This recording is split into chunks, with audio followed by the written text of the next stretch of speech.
Hi there! Dahil cancel ang klase, cancel din ang work sa government. So, for 2 days, we're making pancakes dahil yung request sa mga bagets ng aking mga pamangkin. So, first time kong gumawa ng butter ng pancakes. Dati fry lang ako. Ayan. So, ngayon pa lang ako natututong magluluto-luto.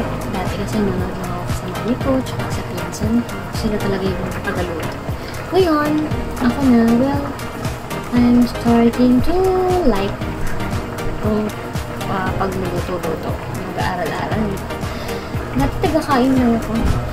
So, pagpasensyahan na, I'm not an expert. Starting to,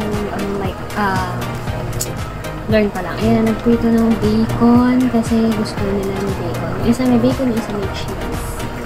So, ayan, dahil sa ito, ang dami ko mantika. Start to fry na. Thank you nga pala kay Kuya Roger. Kuya Roma Pao. Salamat sa pag-assist. Ayan, diba? Buti na lang, meron tayong TikTokeris din na chef. Ina-assist ako. Tinatanong ko siya, ano ba itong pinag-ahagawa ko? And that's it!